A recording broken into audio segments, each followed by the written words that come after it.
शिव पुराण के सुनने की विधि। शिव पुराण के सुनने की विधि इस प्रकार है। शिव पुराण के स्वर्ण हेतु ब्राह्मण से शुभ मुहूर्त निकलवाना चाहिए। अपने बंधु बांधवों व मित्रों को शिव पुराण सुनने के लिए आमंत्रित करना चाहिए। शिवालय, तीर्थ या घर में ही कथा की व्यवस्था करनी चाहिए। कथा स्थल की भूमि को चित्रों से सज्जित करना चाहिए। केला, चंदोवा आदि से एक सुंदर मंडप को बनाना चाहिए। उसके चारों ओर ध्वजा पताकाएं लगानी चाहिए।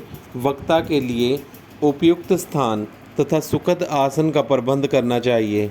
वक्ता को पूर्वाभिमुख और श्रोताओं को उत्तराभिमुख होकर बैठना चाहिए। कथावाचक के प्रति उसकी आयु, सामाजिक स्थिति, शारीरिक अवस्था के भेदभाव को छोड़कर आदर भाव रखें तथा उसे श्रद्धापूर्वक प्रणाम करें।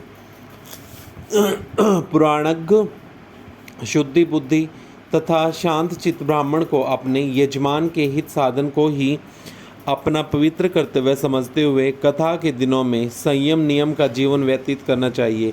पंडित जी को प्रतिदिन सूर्योदय से 3:30 पहर तक कथा बाँचनी चाहिए। उसके पश्चात सभी उपस्थित सज्जनों से मिलकर भजन कीर्तन करना चाहिए। शिव पुराण के वक्ता की सहायता के लिए एक पुराणज्ञ पंडित भी होना चाहिए। कथा में आने वाले विघ्नों के निवारणार्थ विधि पूर्वक गणेश पूजन करना चाहिए। कथावाचक पंडित को अपने यजमान के शिवपुराण में साक्षात महेश्वर की भावना कराते हुए उससे इस पवित्र ग्रंथ का पूजन करना चाहिए और उससे यह प्रार्थना करनी चाहिए कि भगवान शंकर उस पर प्रसन्न होकर उसको इस ग्रंथ के मर्म को समझाने और निर्विघ्न श्रवण करने की क्षमता प्रदान करें। यजमान को कथा अवधि में ब्रह्मचर्य तथा शुद्ध आचरण का कठोरता से पालन करना चाहिए। यजमान को ऐसे 5 पंडित अलग से नियत करने चाहिए जो पंचाक्षर शिव मंत्र का निरंतर जाप करते रहें। यजमान का यह भी कर्तव्य है कि ग्रंथ समाप्ति पर वक्ता तथा अन्य पंडितों को अन्न, वस्त्र तथा दक्षिणादि से पूर्णतः संतुष्ट करे।